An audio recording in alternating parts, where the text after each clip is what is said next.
What's up, Swag Squad? T with the Diva here. I came to talk about an interview that I saw with Cam Newton and Jamal Harrison Bryant. I believe this interview is like a month or so old. However, I'm just now seeing it. And I really enjoyed it. It was over 2 hours long, and I watched the entire interview. And what I feel like I got out of it is, first off, I still love Jamal Harrison Bryant. He is very transparent. He dropped a lot of gems in that interview, and he talked a lot about himself.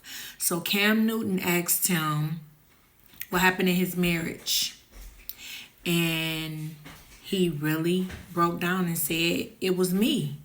He said that I happened. He said that it was because I wasn't faithful. And he said, and I had a kid outside of the marriage. I had a child out of wedlock. That's for those of you, when he was married to Giselle Bryant, the reason he and Giselle Bryant got divorced is because he allegedly fathered a son during their marriage from somebody in the church, allegedly. And she just couldn't take it. She just left. She divorced him, and that was it. He said that his biggest enemy is himself.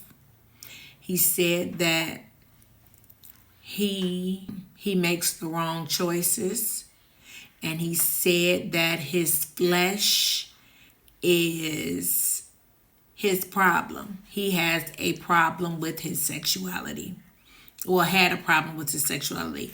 I don't believe we were talking about current times, but he was really being transparent, and I could respect that. I could honestly respect that. I'm hoping that he got all of that out of his system now that he's much older. But he also said that there was a time around his late 30s, early 40s, that he thought about leaving the pulpit. And he was going to go and be a president at a HBCU. And he said that because he kept making mistakes. And he talked about a conversation that he had with his father.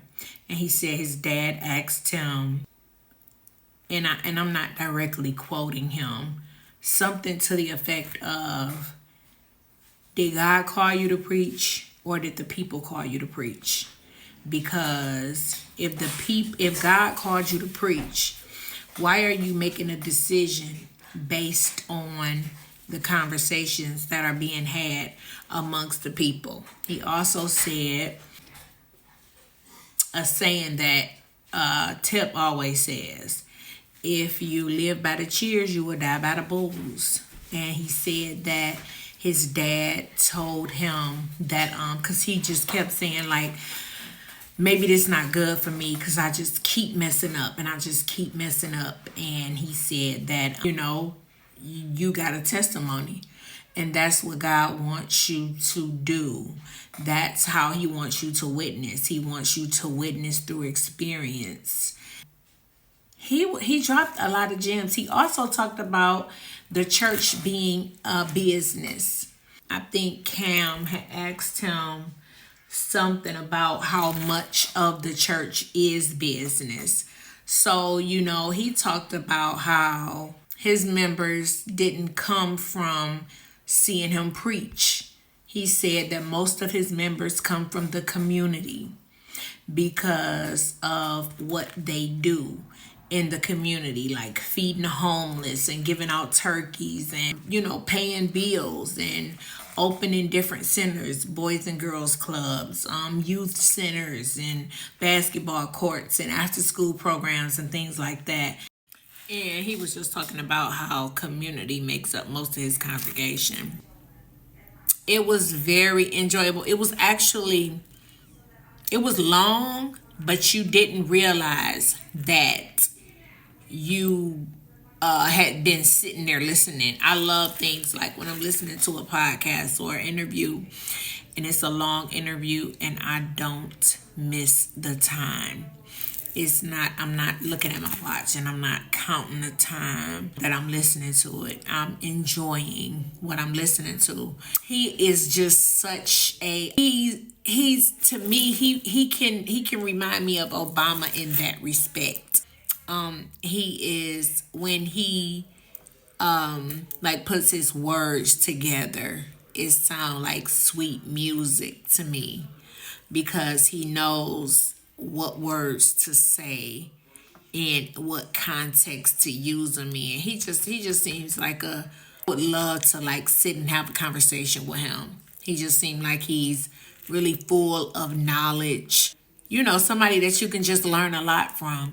I know Cam Newton was sitting across from him, and it was like a couple of times that you could tell like he gave that aha moment face, that face that you give when somebody say something that is so simplistic, but it's something that you had never thought of yourself, but you almost can't believe that you didn't think of it in that particular context because it's just that normal, everyday type language or like information. Is so familiar, but it's nothing that you particularly thought of yourself, especially not the way he delivered it. He talked about, how he got a lot of kids, because he got a lot of kids. And his Giselle's dad, God bless the dad, he had made, I remember one time on Real Housewives of Potomac, she was trying to do a scene where she was trying to act like she was dating Jamal again. And Jamal had showed up somewhere where her dad was.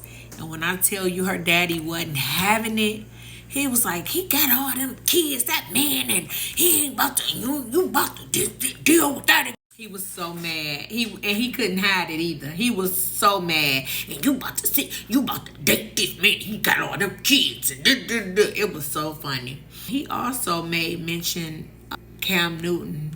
What we was talking about. They were talking about black on black crime. He spoke about how the media words things and how the media has a way of making the optics look like something.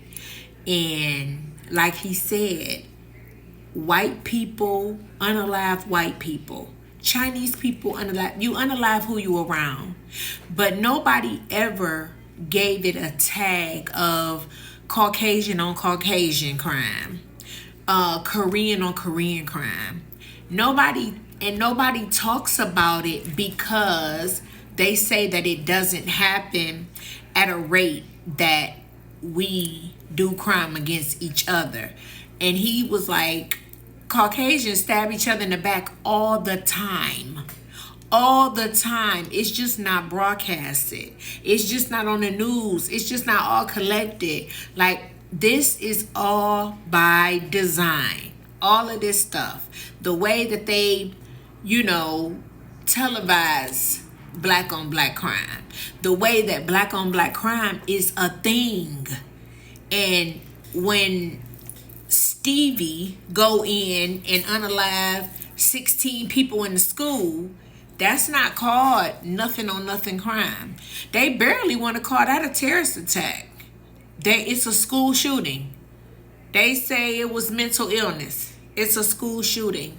They give it the terms that make it more digestible. They give it the terms that make you, the consumer, and the person that's watching the news, they make it palatable so that it doesn't sound like he's not a thug. He's a mentally ill patient. Because if he was African American and he went and did that, he would be a thug. He would be a gangster. And that's why, of course, once we do things to each other it's black on black crime. But when he unalive his entire family, his mother, the Menendez brothers, unalived they parents, Gypsy Rose unalived her mom, and they never gave all that stuff a title. Like none of that has a title. Those things happen. Those are isolated incidents, and those things just happened. And yeah, we gotta, oh, why y'all do all that black on black crime? Oh, and then Karen was like, he was talking to somebody. He having a conversation with another, I believe, Caucasian guy. And he said that the Caucasian guy, I guess, made a statement like, I don't mean to be disrespectful. You know how if somebody prefaces it with that statement, they're probably going to say something disrespectful. But he said that, why is it that when y'all unalive each other, then it's just whatever. But when somebody else unalive y'all, it's an uproar. It's a big deal. It's a big thing. And Jamal was like, the things that happens to us are things that were made to happen. This is history. These are things that they created so that we could think this way. These are things that they've already rolled out, and this is media. This is propaganda. This is the way they want us to think. So they say it like this, so that this is the way that we could title it, and then this is the way that we can go. And like he explained the system, like with a African American man go to jail and his bond or bail may be $500. $500 may not be a lot to you or me, but $500 is a lot to some people. And a lot of people don't have $500. So then they talk about the population of African Americans that are locked up. But that's the way it's designed. That's the way it's that's the way it is. That's the way it's supposed to be. Cam Newton talked about why does he see Jesus with blue eyes? What did he say? I think he said pale skin and blue eyes. Well, if you color Snoopy brown, he'll be brown in your coloring book too. So he said the Bible describes what Jesus looks like. But he said, but when you go to Korea and they have a Korean Jesus up. Their Jesus looks like them. And the way that the Americans are, their Jesus looks like them. And we know what Jesus looks like because the Bible tells us what he looks like. And it was just really informative, like a lot of gems. It was necessary. It was most of it was like teaching moments. Most of it, we could all learn something from it.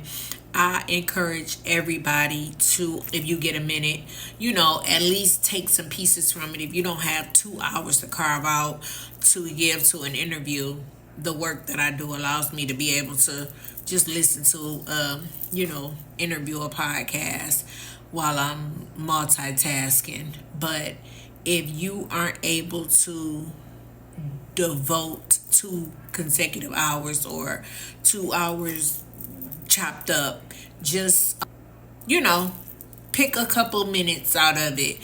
I'm sure you'll enjoy it. But yeah, so I wanted to share that with you guys. Like I said in my temporary little short live that I did this evening, everybody just try to keep your head up. Know that we are a blessed people, and we are going to be blessed, and our source comes from the man above. That's our real president. And we really never had a president who we can say honestly just kick doors down for us, because we don't have one. Nobody has ever come and saved us. Everybody else gets reparations. Everybody else gets something. We get nothing because they're afraid of us even gaining anything. They want to keep us as low as they can, but I can go down a rabbit hole with that one. All right, Sweet Squad. Thank you all. Thank you to my new subscribers.